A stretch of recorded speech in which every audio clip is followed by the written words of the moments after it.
Hello again, the world of YouTube. So, I've been on TikTok recently, don't judge me. And I wanted to talk to you guys about the difference between service animals, or service dogs, and emotional support animals. And this is no way a video about bashing on ESAs. I have absolutely no problem with ESAs. My mother has an emotional support animal that she takes on the plane with her because she has extreme claustrophobia and is terrified of being in a confined space and the idea of not being able to escape. Anyways,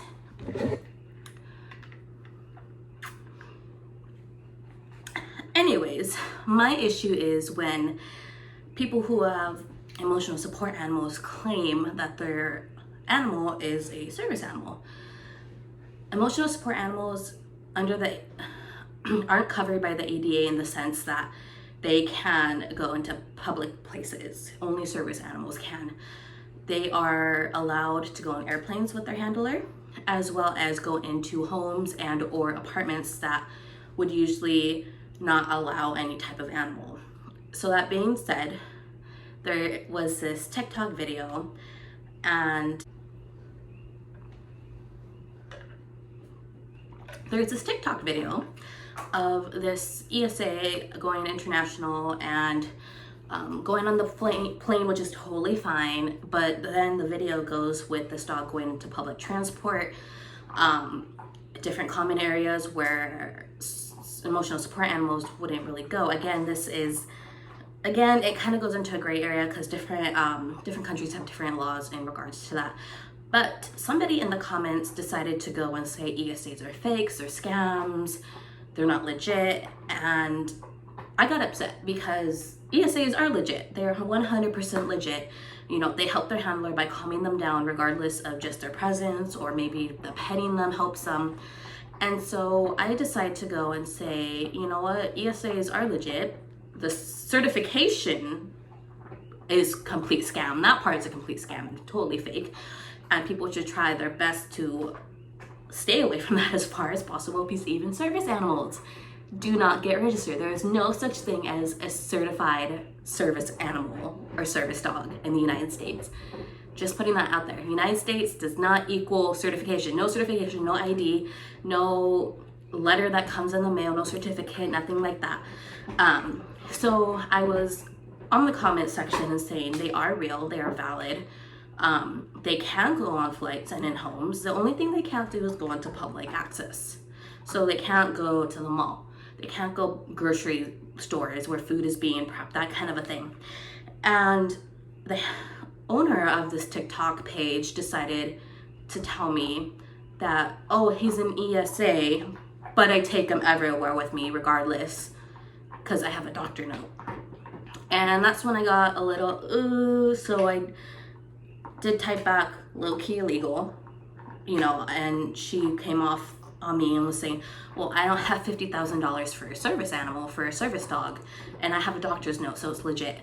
And again, I was like, okay, have you thought about owner training to become a service dog? And I didn't even mention the whole, you know, you have to actually be disabled to qualify for a service dog. That's like the main requirement, is to be disabled, not just have a disability, but to be disabled, because you can have a disability but not be disabled by it, if that makes any sense. So anyways, I decided to tell her, you know, I really just wanted to educate this person on TikTok and say, if you thought about, you know, going around the road of owner training, it saves a ton of money, you know, there is no such thing as certification, so it wouldn't be an issue. They then decide to delete all of my comments, as well as the other person's comments, and any other person who told them that they shouldn't be taking their ESA into public places. So that, you know, didn't really get anywhere. And it's like, I wasn't trying to be an ass about it. Koa, what are you doing? I was not in any way. Hi, come here. Say hi. He gets a groom tomorrow. Yeah, because he's a little scruffy. But I was not trying to be an ass about it and say, oh my gosh, your ESA is terrible, get it out of here. I was just trying to educate. And I guess the person of this page got offended, and I did not mean to offend her in any way, shape, or form. I just wanted to educate, you know, and I thought I was being very nice about it. You know, I really was actually kind of wanted to reach out to them and, you know, talk to them like, hey, you know, there is this thing called owner training. It's really hard, a lot cheaper, not cheap, but it's a lot cheaper, and, you know, it can be successful. A lot of people have had tons of success owner training their service dogs, but they took it down, and just wanted to clarify on the whole ESA service dog thing. You know, I know a lot of people, it's not very I mean, yeah, I guess it's not very common that people, most common people, if you ask them what's an ESA, what's a service animal, I guess some people will be like, oh, they're the same. They're not.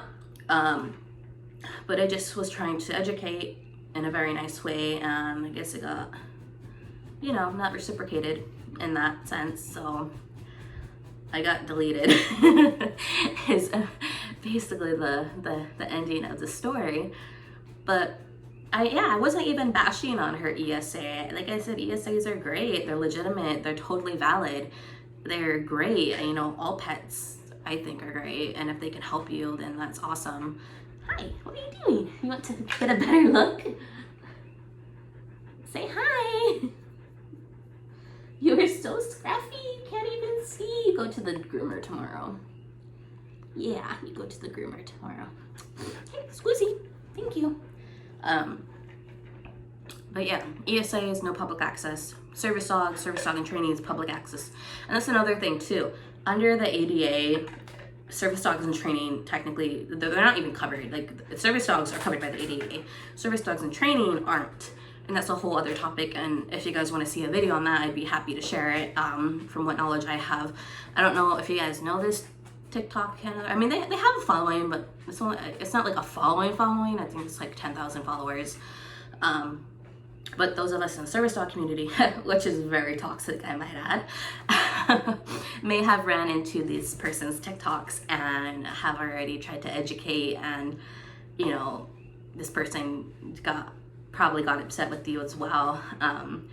When all we're trying to do is educate. I know people think we come off as literal buttholes, and it's not that we're trying to be buttholes, it's just that we're trying to educate the community so that they don't get mixed up, because they're completely different and different rules. One has almost 2 years of training and the other doesn't. One is task trained, the other isn't. What are you doing?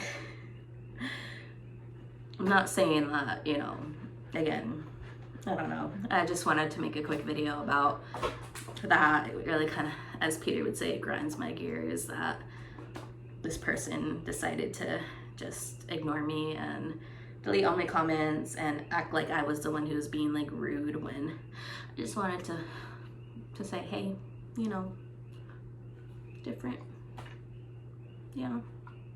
And what you're doing is illegal. It's illegal to bring an ESA into public spaces, even if that ESA isn't, quote, bothering anyone. They have, quote, never been bothered by it, quote, nobody has ever said anything to them. It's still illegal. And, you know, people say, oh, well, service dog handlers are so uptight and they think every pet is out to get them. And it's, you know, the sad fact is a majority of us have had Koa at 8 months has had dogs. And this is just my personal experience.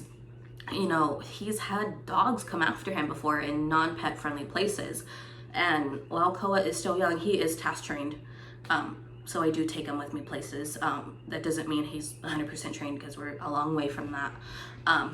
But he's had other, quote, service dogs or emotional support animals come after him. And it's scary. Even, you know, if the dog is this big, it's disruptive, it's scary. And then it makes you fear going out into public.